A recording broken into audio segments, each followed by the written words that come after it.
Uh, Hey everybody, welcome back to the Verdict Table. We're talking with John from Double Crit Fail. John, how you feeling, Hello. man? I'm good. Man, I feel like I just saw you. Yeah, it's been a minute, A minute. literally, not metaphorically. Uh, um, we had an awesome D20 questions sesh just now. We're about to roll on the Game Master's Compendium of Explosive Creation, but first, I want to talk about your Labyrinth video, which Yeah. is incredible, and everyone should go watch it. There's a link in the description down below. Um, I don't know, pause this or finish this or something. Don't hurt my algorithm stuff, guys. But Yeah.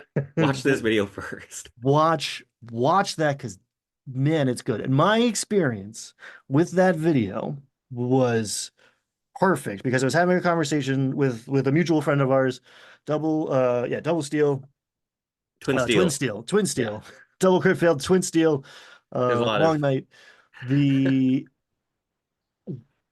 we were talking about like ways to mechanically deal with travel and exploration and how to build that up. It's like you got to see this video, and so I watched your video up until like literally the part two card comes on, Mhm. and I'm like, okay, I'm going to you like lay out the premise. I'm like, all right, I'm gonna like talk about my versions of the solutions to these issues, which were similar to yours. Mhm. But that is the exact moment before the costume change.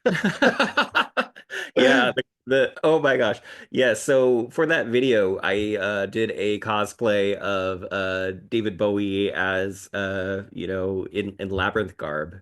And so like I went all out. Like I Hmm. even shaved my beard off, which was like the first time in years I've done that. I had, my sister's wife come in and like do like full on David Bowie makeup.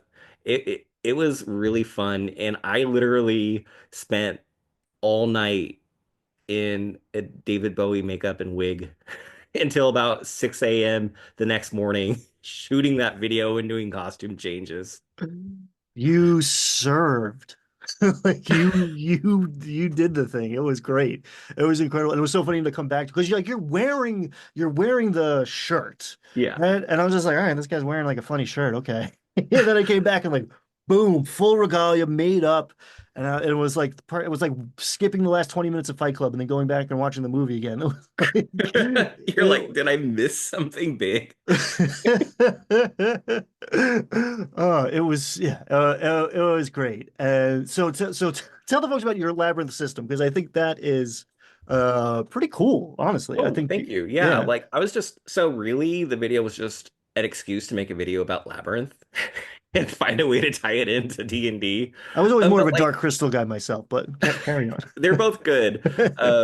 Go to Dark Crystal, or sorry, go to Labyrinth for the plot. Go to Dark Crystal for the world building. Ah, That's my viewpoint yes. on it. But like, yeah, like so I was interested in this idea of railroading versus player agency and like how we could have a big space like a labyrinth that could be explored by players, but also allow them to have agency. Like there's that whole thing about like the quantum ogre about Hmm. like you have the one thing you prepare and you give your player a false choice of do you go to the left door, do you go to the right door, and really it doesn't matter because you've basically created a false choice and it's the same thing on both sides. And like literally I begin the video with that opening scene of, well, it's not the opening scene in the movie, but the opening scene in the video is her like falling down the hands tunnel and like them asking her up or down. And I talk in the video about like how I've always wondered what would have happened if she went the other way. And like that is legitimately true. Like Hmm. I obsess about these things as a storyteller about like what would have been the other option. And so I created this mishmash system of how to prepare a world that could be explored that actually gave players agency, but also did not drive you insane as a dungeon master to have to like over prep everything. So it's a mixture of some tentpole moments that would occur that you could sprinkle throughout your journey, like these bigger moments, especially like the end. have Hmm. like your end encounter prepared, but like also giving freedom to explore in the center where like you even as DM don't necessarily know what's going to happen next. Because for me, that is fun to like not know as I enjoy being surprised at the table as much as my players do. So then I'm like, okay, random encounter table. But then I'm like, but then you're really not giving your player agency either because like you're just rolling on a random encounter table, so that doesn't really allow them to have agency either. So I came up with this idea that's like, okay, come up with two different random encounter tables. And that way, like, even if your player, someone said in the comments, oh, you're just creating a human version of a random number generator. I'm like, okay, that's good enough for me. At least like there is some agency of like if they go to the right door, maybe you have like a list of positive things, but are random encounters. If go through the left door, maybe it's negative things that are random encounters.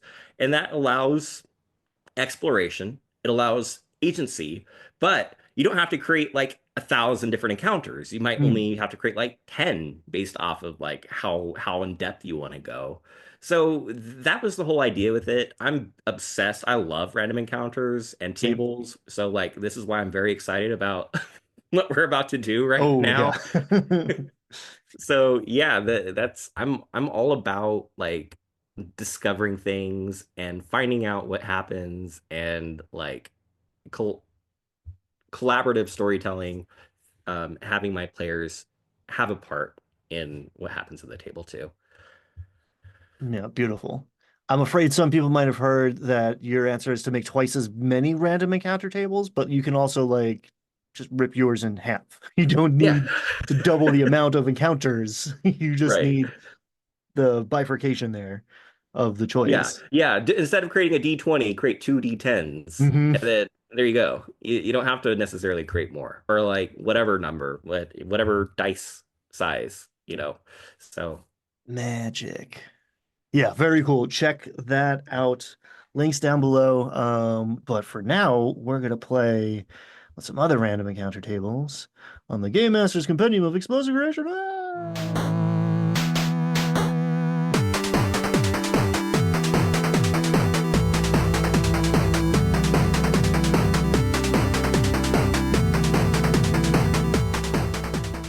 Boom, boom, boom, boom.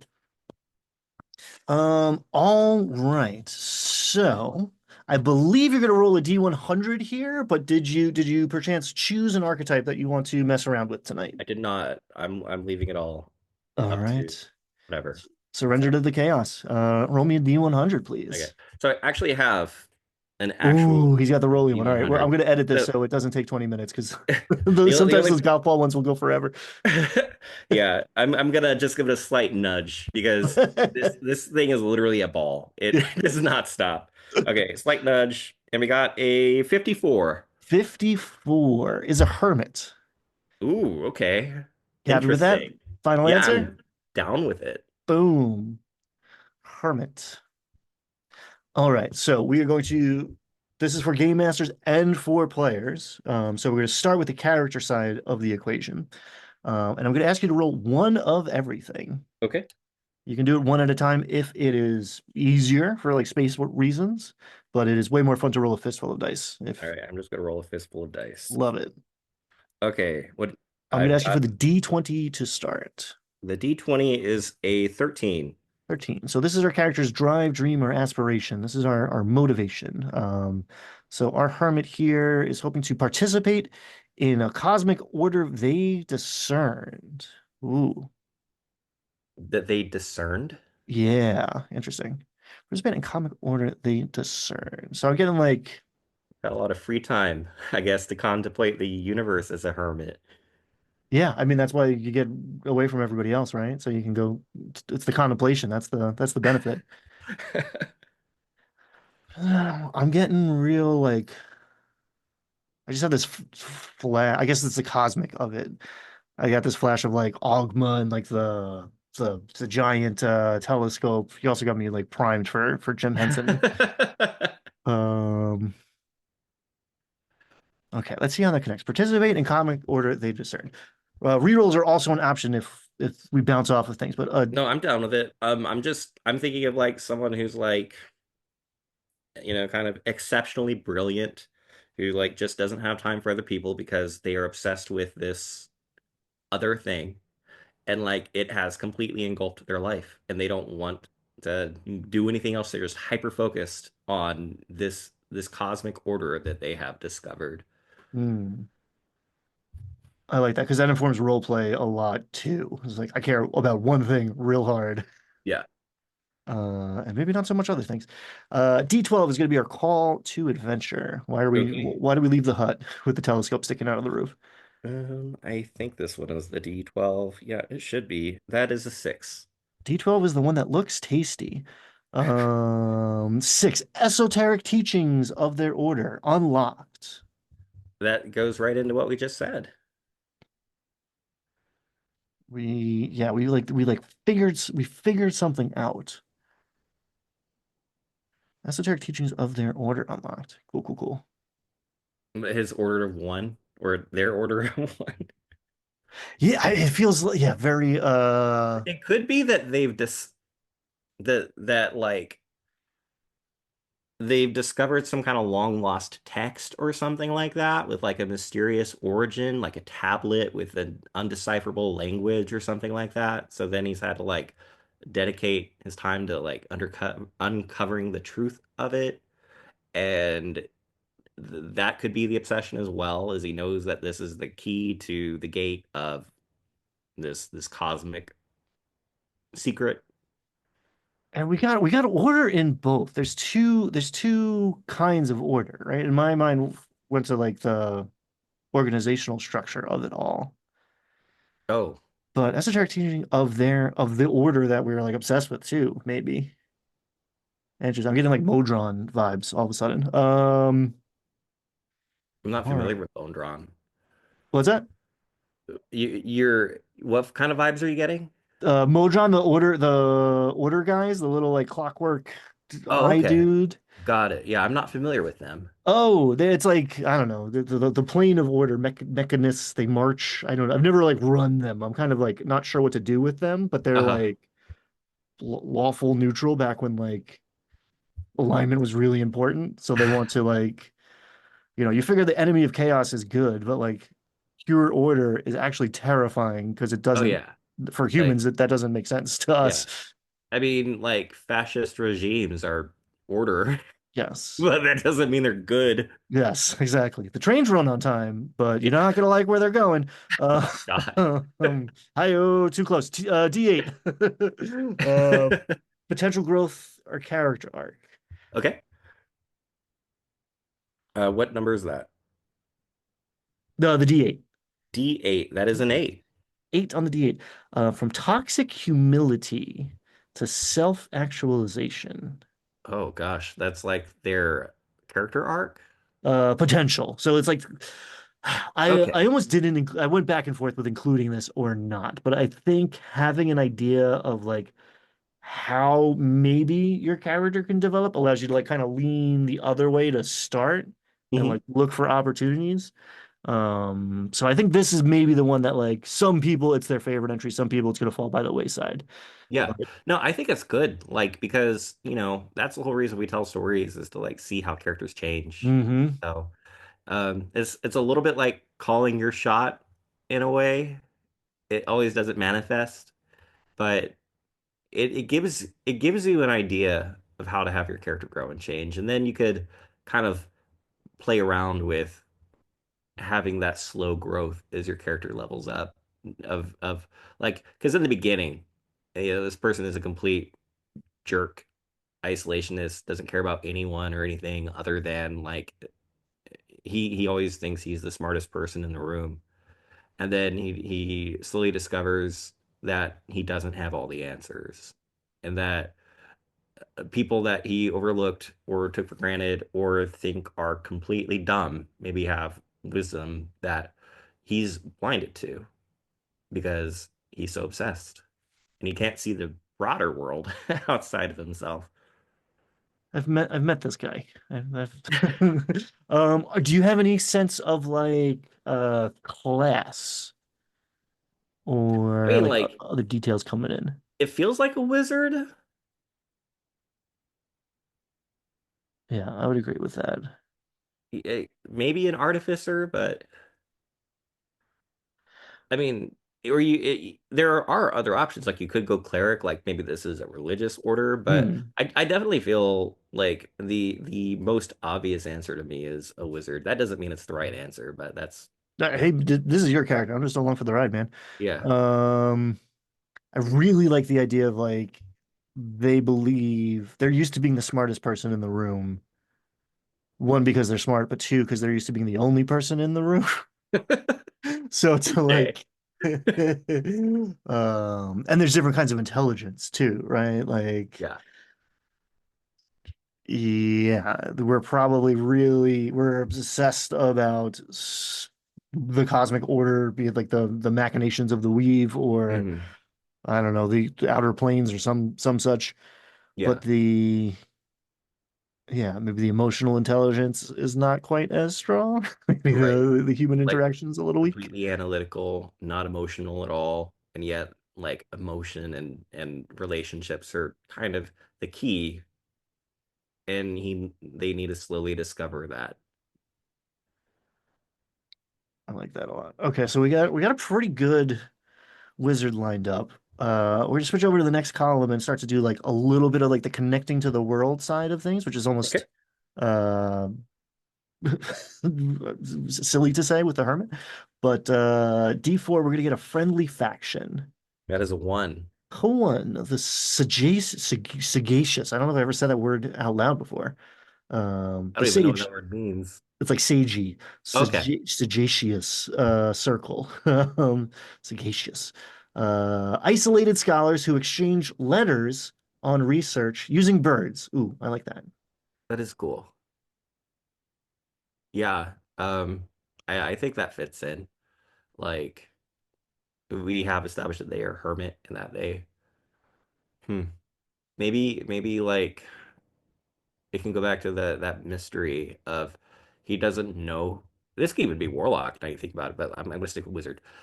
Doesn't know where these messages are coming from or who is sending them, but also kind of really doesn't care. Hmm. Uh, because it's super interesting and this person has that hyper focus and it's like slowly dribbling out anytime he gets like stuck or lost there will be a message that points him in a right direction but he doesn't know where they're coming from. I love that. And doesn't care. Like it Doesn't doesn't care. matter who their Yeah. mystery pen pal is or whatever. How do you know that? A little birdie told me, like literally. There's a Literally. scroll tied to their leg. Oh, that's such a cool. I like that a lot.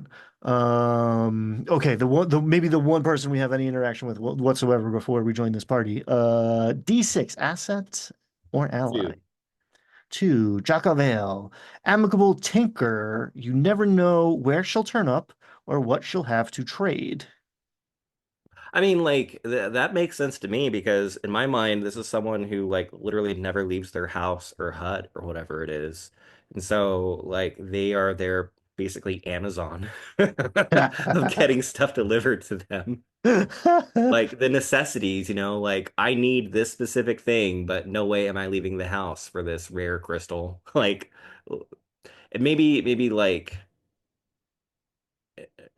maybe he has objects that he creates, which maybe this is I don't know.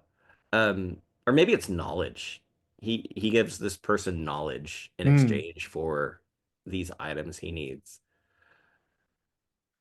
And I got this idea that they're like just relentlessly friendly. Like the only Yeah, person who the can complete opposite. Just like annoyingly amicable. Uh-huh. I'm like, yeah, I don't feel like our character loves this person. No, but it's the only way they can dedicate so much time to their work Yeah, is I need diamond dust, and this is the only way for me to get it without going into town. right. The bird can't carry it, it's too heavy. Oh, yeah. What's the airspeed velocity of a Uh-huh. European swallow? God, and I let like yeah, the Monty Python joke times the just like the weird Amazon drone thing. Just like ever larger birds delivering ever larger what magical components. Yeah. No, I Uh, love Mr. McFeely or whatever oh, yeah, sure. from Mr. Rogers. This is Yeah. like his version of that. Is this what's this Uh, character's name? you tell me. Well, Jocko Vale Jocko is the Vale. NPC. Okay. Yeah, that's awesome. All right. Speaking of magical components, D10 is the only one where high number good. Uh, Okay. Well, that's not good. sorry Wait, about it. D10, sorry. So D10, okay, D10 actually isn't bad. What's the tens place where it's like the 10 and the 0? Is that what do you call that? Say again? Like on the D for the D100? You mean like Is the two that you would call that a D100? Or percentile die. That's percentile die? Yeah. yeah. So Okay. the D100 is like two D10s, and one of them is Yeah. like a. Okay. So So if you rolled a 90, we'll call it a nine. You know, 6 is the D10. It's the six. Okay. singular. 6. Six. The Shawl of Seclusion prevents all forms of scrying or detection by magical means. Okay. So how do the birds find me? That's part of the mystery. I'm hung up on these birds now. I like that. Like he's obsessed with like in his mind like knowledge is the most important thing and like the biggest power that someone can have. Knowledge is power. And so he's obsessed with um finding out these secrets that no one else knows. But like he also has to give up knowledge every now and then in exchange for these items he needs to Jacques. So it's that interesting dynamic of what's the minimal amount of knowledge I could give you and still get what I want. Hmm. I like that a lot. Okay. Anything else you want to paint onto this character before we switch hats over to the game master side of things? Um, did we do the percentile dice? The Well, that was the index. So it's everything but the D100 on this page. oh, Yeah. got So it, the got it. D100 gave us the Hermit to The start. Hermit. Yeah. Okay. Um, I'm I feeling understand like your this question is from an earlier. interesting character.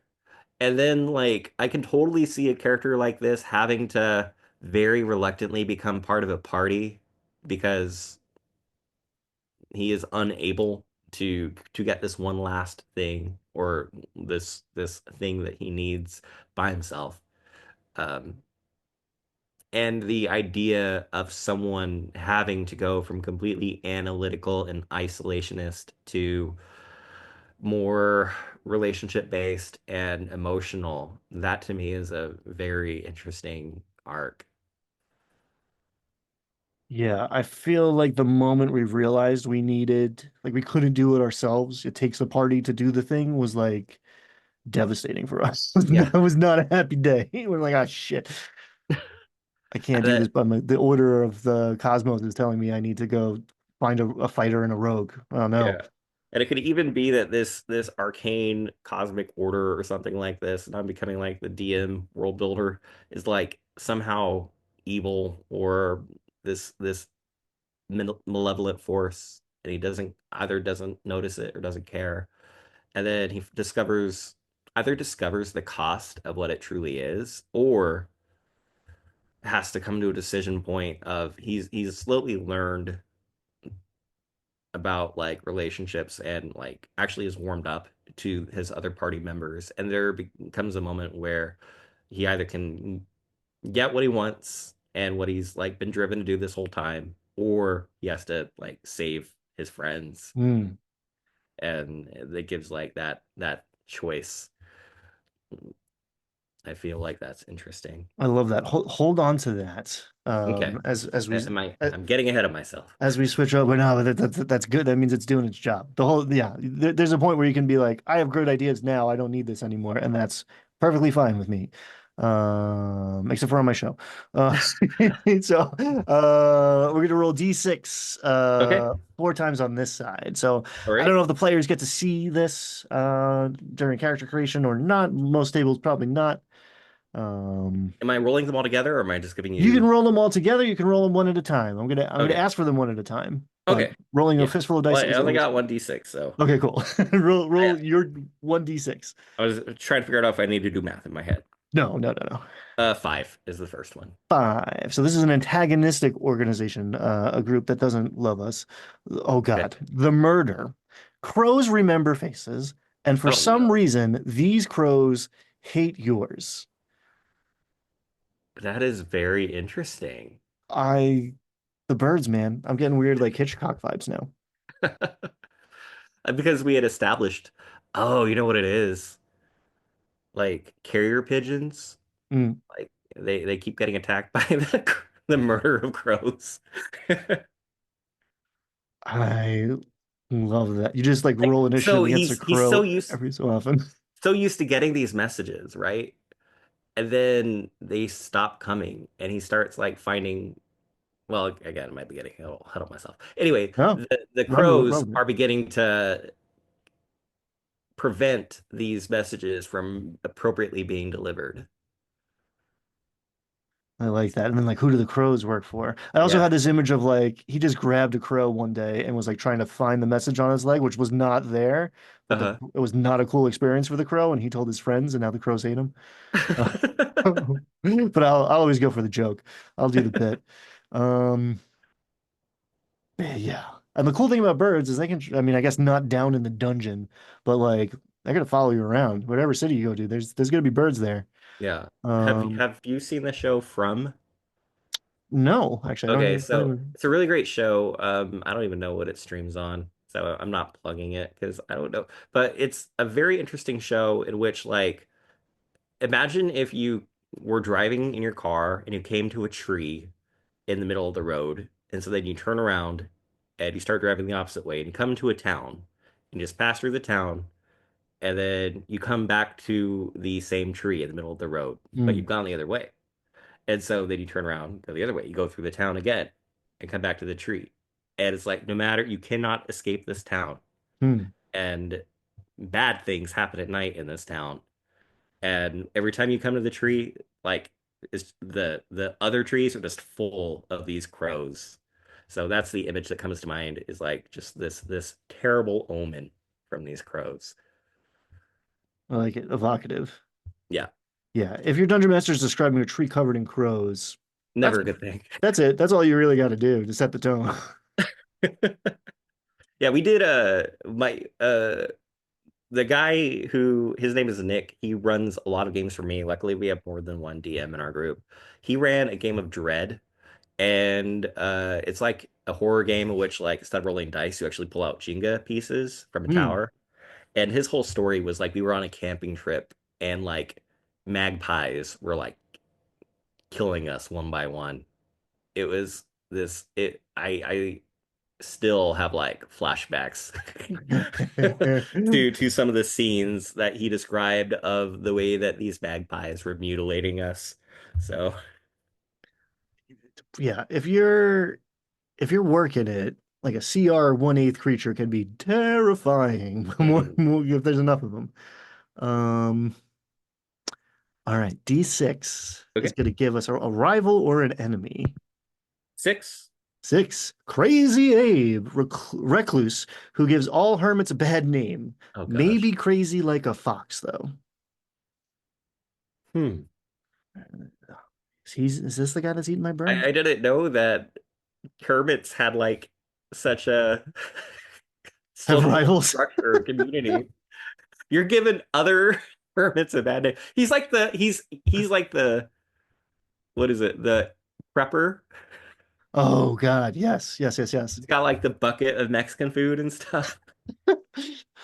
There's 47 powdered tacos in this tub. Um, but yeah, what is a recluse who gives hermits a bad name? I almost feel like he's like too chatty. He like invites people over and stuff. And then people expect you to be like cordial, and you're like, God, I'm not. God damn it, Abe.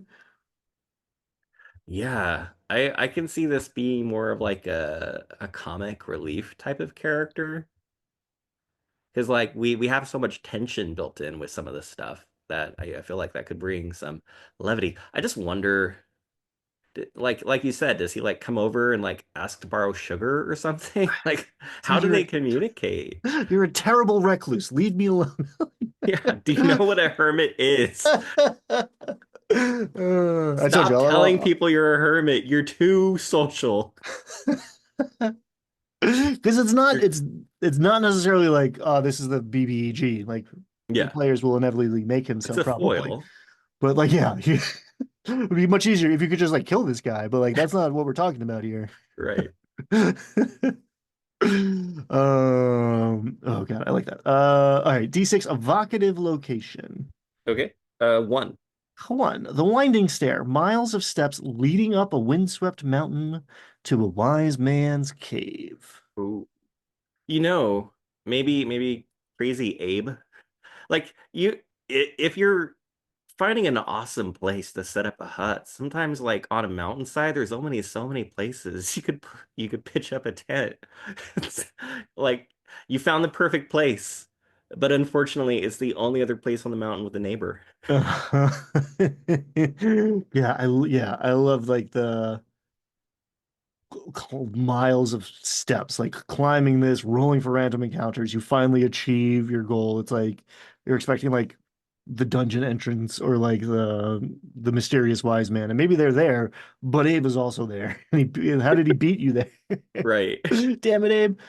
Yeah, Um, it also makes me think like we have the birds, right? So they can get up the ah, mountain, but like Jacko Vale, I'm thinking like they're like an artificer that has some kind of like flying device contraption, the you know, transportation. I can just see them like fluttering up like on I their little helicopter thing, like the old Da Vinci one. yeah. Yeah, he's always making these like contraptions that are loud and shedding Yeah. pieces. Um, I mean, we got plenty of birds in play, so I don't know if we need a thematic monster, but give me a D6 Okay. and let's get a monster. It is also a one.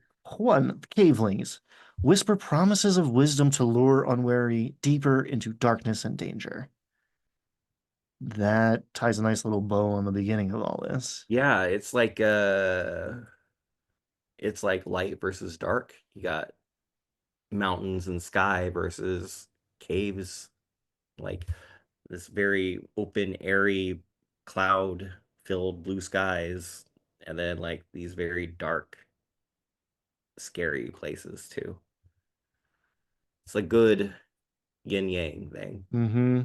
All things in balance. Yeah. Okay. D20, the last up on our tour, the swingiest of dice. We're gonna get an adventure idea, a plot hook. Do okay. 16. 16. A cult was driven away into a network of caves where they painted the walls with their dark secrets. Ooh. Well, that ties in nicely. As far as like when we're talking about like why does he need a party? Why does he have to like have other people help out? Like this is the reason. Like there's no way. Like there's secret information down there that this wizard needs, but he knows going in by himself is suicide. And so he's got to find people to help protect him. And total reason for a party. This could be a one shot. This could be a campaign. Like that is awesome. I love it. It had everything. Anything else you want to add to it? I'm satisfied. Well, we didn't have a name. Yeah, what's this wizard's name? I don't know. I feel like his middle name is the. I'm not sure what his name is, but The he has a title. He's like something to something. And like he Hermit, gave it to the himself. Hermit, Hermit the Hermit, Hermie the Hermit. Herman the Hermit. There you Oh, go. perfect. Yeah, I love it. Uh, There you go. Herman the Hermit lives on a Herman. mountainside and is uncovering a secret order, but discovers the key piece of information he needs is in a cave system accessed through this mountainside. And he knows everyone who goes in there never comes out. So he needs people to go with him. He's not happy about Not at all. it. Awesome. I'm going back to the big screen. That was a lot of fun. I know what's on deck for you because it's the Star Wars Star Cruiser awesomeness. Um, but I'm gonna promote. Let me think about this. Your one shot, you made a very cool Oh yeah. April No Fool's one spoilers. If shot. you're a player, just tell your DM to go to my YouTube channel and check out just all my videos, but specifically one about the Florist Opal. I don't Hmm. remember what I named that video, but there is a one shot that I put on my channel. And again, if you're a player, do not spoil it for yourself. But there's a very interesting twist that occurs toward the end of the one shot. If you're a DM, you might have a lot of fun running this adventure. It's such a cool concept. Um, I've had other people DMs run it, and they have had an excellent time running it.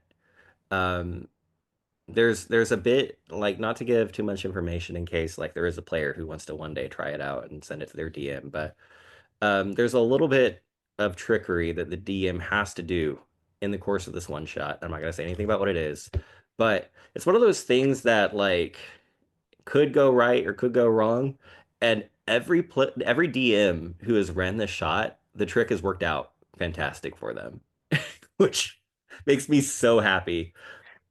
and even like even if it doesn't, I think it's still a cool outcome. Like it's an interesting scenario, even if like the prep doesn't happen 100%, uh, which it will, like predictably. I would bet Yeah, money. yeah, You'll get buy-in, but even if it doesn't line up exactly how you want to initially, I still think it would be a very fun experience. So yeah, I look forward to running that one day. Because there's so many where it's like, oh, this is a cool like setting or like narrative or like the descriptions are nice. Like hmm this is like the core fundamental premise of the whole thing. It's like, yeah. yes, Well, yes. like the whole thing was this has been something that has been whirling around in my brain. Like every time April Fools comes around, like I'm like, I want a good like one shot that could be ran for like April Fools. And so finally this year I created one. And the core idea is the idea that I've always had for it. But like this year I actually sat down and created it. So I'm very happy with how it turned out. My players, when I ran it, they enjoyed the heck out of it. Other DMs that have ran it have enjoyed it as well. And if you ever run it, I'd love to hear about how it goes for you. Oh, for sure, for sure. Give me a couple months now. Because it's not. I'm afraid we're beating around the bushes. I don't want to like spoil it for anybody. But when I hear like, oh, it's an April Fool's one shot, I was like, oh, there's gonna be like a pun or something. Like it is a very satisfying. I think everyone's gonna be happy at the end of it too. It's not just like wah wah. Um, yeah, check it out. It's cool. Thank you. Yeah. Maybe put a link directly to that video too, maybe in the description. So that way people don't have to go searching for it. Go click it. But It's down there now. Future Ryan yeah. took care of that, I'm sure. Yeah, this has been awesome. Thank you so much. Twin Steel, shout out to him for connecting the two of us. This has been awesome. I've also been watching the other D20 questions that you've done with Hmm. other creators. I find them really fun and awesome. We kind of talked in the earlier episode on the first part about how DMs should never stop learning and exploring. And I feel like watching your playlist of these other creators you talk to is that exactly. You hear Hmm. so many people's opinions and ideas, and they are excellent. And you always do such a great job with like bringing out the best insights in people. Thank you. Yeah, I appreciate that. I think it's just my natural curiosity. It's just like tell me the things that I want to know, and like maybe some other people on the internet want to hear this too. But yeah, it's been very gratifying Yeah. to connect with awesome people like yourself. I appreciate you spending your time with Well, me. they've been fantastic questions. Like the last one we did on the episode, like truly stumped me about like what is one bad piece of DM advice? I'm like, oh my gosh, I can't. My mind is a blank. I can't think of anything. But we got there Uh, eventually, I think. I always feel bad about that. Yeah, the object is not to stump you. Yeah, I felt like I was in the hot seat. Ah, I win. Antagonistic dungeon mastering slash interviewing. Perfect, It's perfect, perfect. which always like I always think is so funny when it comes to antagonistic dungeon masters because like you literally could just like throw 20 Tarrasques at your players. It's not hard to kill players if you want to. Like there's not it's really anything satisfying about that. No, that's It's about beside the like point. bringing them as close to the brink as possible and then seeing what happens. I used to say that all the time. I was like, I'm not trying to kill you. The monsters, maybe they're trying to kill you. I'm not trying to kill you. I'm just always trying to almost kill you. Right. I'm trying to like give you a satisfying conclusion one way or the other. Yeah, yeah. We don't want this on easy mode, guys. But No. also, like, it's not a competition. I know because I'll win. Ha ha ha. But like, it's also that's not the name of the game here. Yeah. Um, So yeah, thank you for joining that list of awesome people and sharing your insights with us. I don't think anyone was dissatisfied with your answers. Don't feel bad. Like you came up short. Thank you for having me. Lot of cool information and wisdom were shared tonight. So Been thank you very for that. fun. All right, everybody, go check out John's channel. It's great. Links down below. Double crit fail. Thank him for the awesomeness that helped bring the community together during the OGL. Check out Labyrinth, check out the one shot. Again, John, thank you so much. Thanks everybody at home for watching. Till next time, be kind, have fun. Bye. Bye.